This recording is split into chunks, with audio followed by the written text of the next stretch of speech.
I've read your speech that you delivered at the United Nations, and I followed a lot of the debate over the last several days. And I am aware of Iran's connections, of course, to some of the actors in this story.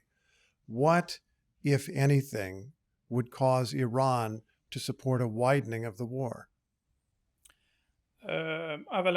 We don't really want this conflict to spread out. We are advising everybody and encouraging them to move towards the stopping of the war crimes as soon as possible. But the situation remains to be complicated. It is difficult for our region to tolerate the fact that 7,000 people, civilians, have been killed as the result of the bombardments and the attacks of the Israeli regime. Because of the continuation of the crimes of the Israeli regime, the whole region has been turned into a powder keg. Are you urging your allies to show restraint? They decide for themselves. Anything can happen, I mean. But we do encourage the United States to abandon its absolute, total support of the Israeli regime.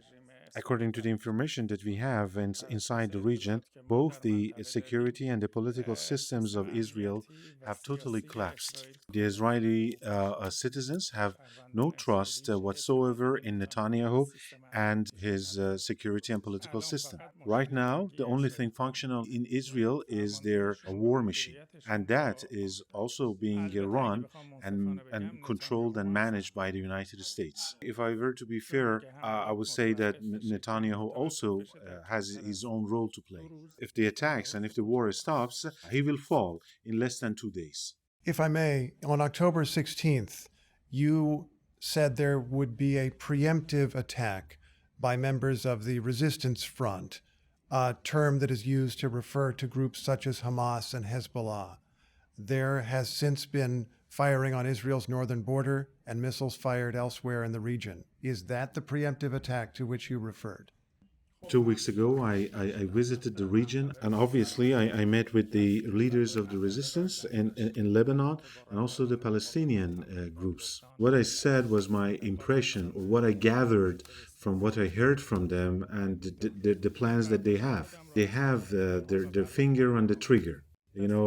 Much more powerful and deeper than you have already witnessed. Therefore, I believe that if the situation continues and if women and children and the civilians are still killed in Gaza and in the West Bank, anything would be possible. And of course, they do understand this very well that if something changes in Gaza, then tomorrow they will go for them. Therefore, they have their own calculations for their own security, and as I said, they decide for themselves. I hope that before it's too late, and due to international efforts and political endeavors and initiatives, the attacks against the civilians will be immediately stopped, and we will have the coming of humanitarian aid into Gaza. On October 7, as you know, Hamas attacked into Israel and killed a large number of civilians. Hamas spokesmen, in talking to the media about this, have said they led the attack and they decided, but have added that Iran provided help and support. What help and support did Iran provide for the October 7th attack? We consider Hamas a Palestinian liberation movement. They are fighting the occupiers. And I said the very same thing in my speech, that they are acting according to the international laws. Iran has never approved the killing of the civilians. But we do have our political support for the liberation movements so that their occupied territories will be freed.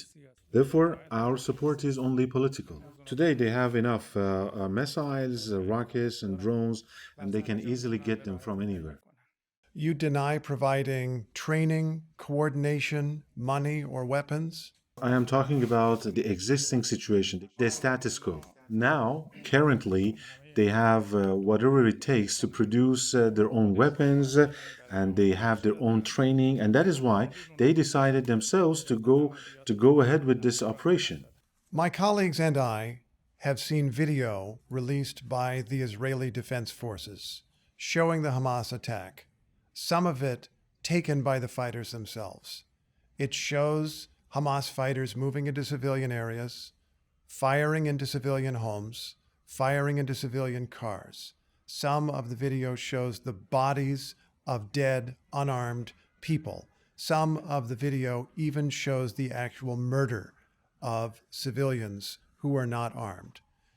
You said that you do not favor civilian casualties, but you made no mention of this attack in your speech. Why not? Israel in the last 3 weeks has murdered, has killed 7,000 people, including women and children and civilians, by launching its bombardments. I have heard from the Israeli media that about 1,400 people were killed in the Al-Aqsa storm operation. Now, about 7,000 people have been killed in Gaza. So, is this proportionate? As I said, we are opposed to the killing of any kind of civilian. Have you asked this question? Have you put it to the Israeli officials that they have killed 7,000 people in less than 3 weeks? What we are now witnessing in Palestine, in Gaza, is a genocide, is a mass killing. We have, in fact, asked Israeli officials about civilian casualties in Gaza, and many people around the world have asked Israeli officials about civilian casualties in Gaza. I am asking also about civilian casualties caused by Iran's ally, Hamas. Has Iran said a word to Hamas about this tactic? He said that they stand ready to combat the army of Israel for a long period of time militarily.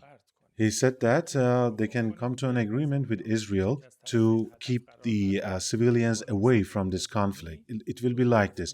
We hit their military, they hit our military. It will be just between the military people. Leave the civilians out of it, and we are ready to do it for a long time. We even held talks with the Qatari officials on how we can help the release of the non-military or the civilian prisoners. I raised the issue with Mr. Ismail Haniyeh. He said, we have no motivation, no reason to keep those non-military prisoners. So as soon as there is this ceasefire, we are going to identify them, to somehow separate the military from the non-military and release them.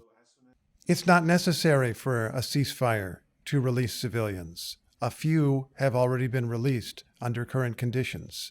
Why not urge Hamas to release the remainder? Do you think it's logical? They're mass killing people, killing large number of people, and at the same time you expect them to release these people, giving them a free hand in killing them, and at the same time tying your own hands. This is not logical. And he said the leader of the Hamas group said that we are not even given time to identify between these people, to see whether they are military or non-military. Why are you actually supporting the continuation of war with this question? Why not try for ceasefire? When you say it's not logical to give them up until Hamas gets the ceasefire that they say they want, aren't you then acknowledging they are not prisoners, they are hostages? They're being held for a purpose. They are prisoners. And when the time comes for the release of the military prisoners, then they should not forget that there are 6,000 Palestinian prisoners who are held captive by the Israelis.